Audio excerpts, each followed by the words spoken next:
My name is Robert Kluijver. I'm a curator and specialist in international relations.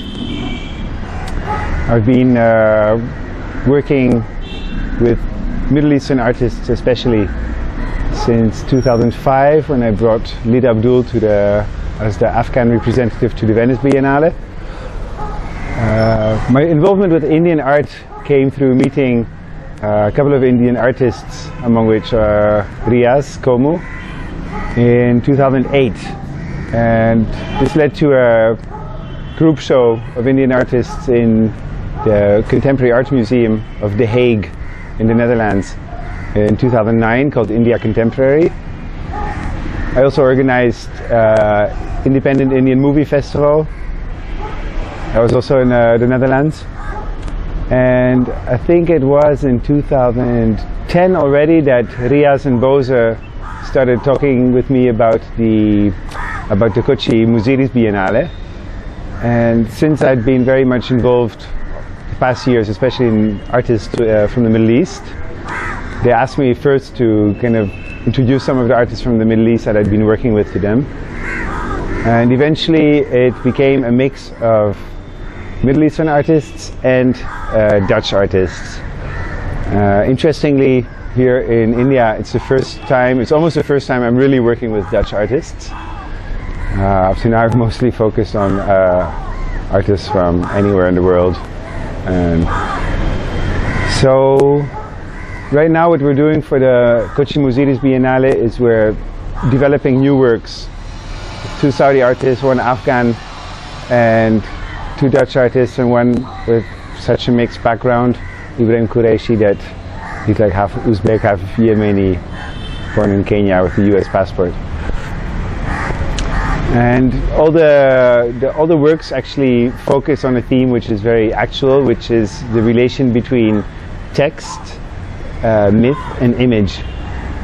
So some of the works take as departure point the text and how text is transformed into image. And the other works other artists are deconstructing the image back into text. What really interests me especially about the Kochi Biennale is its focus. Its focus on a local audience and a regional kind of outreach. A local audience, of course, in this 21st century, and talking about Kerala, it means an audience which spans from Kochi itself to the Gulf states, Hong Kong, Europe. This is like the kind of the area of modern Kerala. And then again, I think it's important to know that as a curator, I'm also a specialist in international relations. I also teach international relations. And one of the things which has been interesting me most in my own kind of research and teaching has been this kind of non-Western globalization. Thinking of a possibility that the West is like kind of losing steam and might kind of lose its leading edge in this current century. What does the world look like? Yeah? What about all these other globalizations which take place at the same time? And this Biennale, with its focus also on the artists, is spot on right in the middle of this subject. And I think it's extremely contemporary.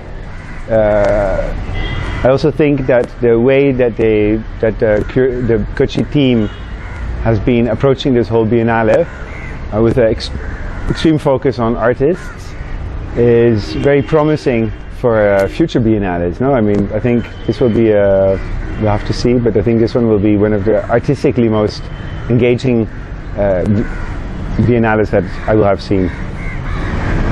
So this is my first time in Fort Kochi. It's my first time in Kerala generally. I've been in other places in India.